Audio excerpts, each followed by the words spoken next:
Now, I'm going to cut you a little slack, Ben. I know that you know your history, but you don't need to go back into the 1930s if you don't want to.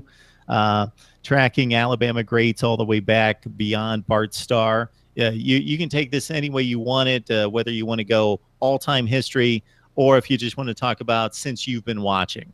Whatever you want to do here. Well, we've had some contests down in Tuscaloosa during the off season when you're trying to come up with topics. Trying to name the best player. There's always arguments. I mean, we throw some guys out there, and everybody's arguing, no, this guy's better. We even had Cornelius Bennett chime in one time on Twitter at us and saying, how can you compare guys like this in Alabama history? So I'm going to try to do that, Mark, because you've asked me to. And I'm going to go, obviously, John Hanna's the guy that's very popular, one of the best all time. Don Hudson revolutionized the wide receiver position. But for me, I think it's Derek Thomas.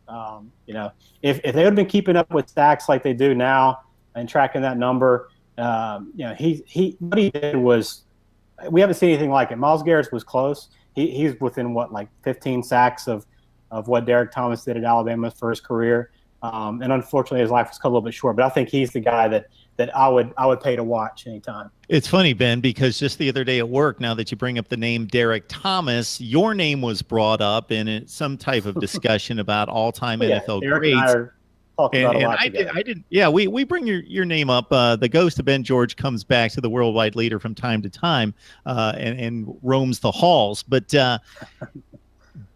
Ben, the name Derek Thomas was brought up.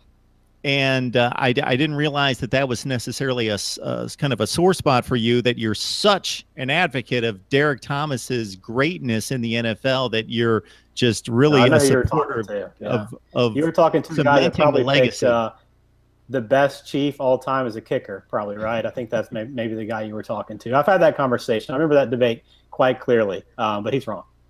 Well, Jan Stenerud was the first place kicker in the Hall of Fame as the Kansas City Chiefs, but we digress.